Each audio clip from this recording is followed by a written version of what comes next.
So ಈ ಒಂದು video BS nursing students ಅಂತಾನೆ.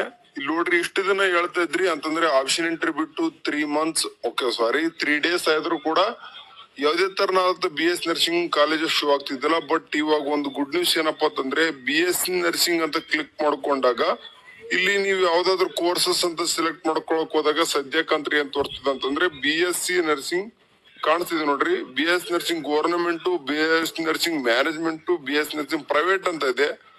ನಿಮ್ಗೆ ಒಂದ್ ಹೇಳಕ್ ಇಷ್ಟಪಡ್ತೀನಿ,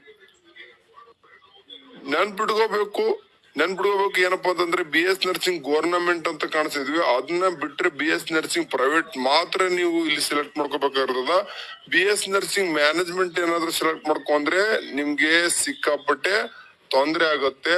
ಇದಕ್ಕೋಸ್ಕರ ನಾನು ಏನ್ ಹೇಳ್ತೀನಿ ಅಂತಂದ್ರೆ, ಕಾಲೇಜ್ ಮೇಲೆ ಕ್ಲಿಕ್ ಮಾಡ್ಕೊಂಡಾಗ ಯಾವ ಕಾಲೇಜು ಏನು ಅಂತಾನು ಕೂಡ ಸೆಲೆಕ್ಟ್ ಮಾಡ್ಕೋಬಹುದು.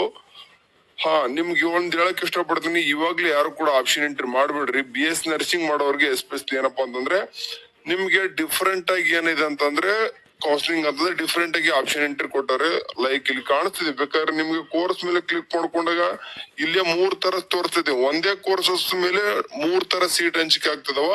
ಹಂಗಾಗ್ಬಿಟ್ಟು ಯಾರು ಕೂಡ ಅವಸರ ಮಾಡ್ಬೇಡ್ರಿ. ನಾಳೆ ಇದ್ರ ಬಗ್ಗೆ ನಾನು ಫುಲ್ ಡೀಟೇಲ್ಸ್ ಆಗಿ ಒಂದು ಲೈವ್ ಡೆಮೋ ನಿಮ್ಗೋಸ್ಕರನೇ BS ನರ್ಸಿಂಗ್ ಲೈವ್ ಡೆಮೋ ಮಾಡ್ತೀನಿ. ಅಲ್ಲಿವರೆಗೂ ನಮ್ ಚಾನಲ್ ನೋಡ್ತಾರೆ. ನಾಳೆ ಒಂದು ಲೈವ್ ಡೆಮೋ ಬರ್ತದ.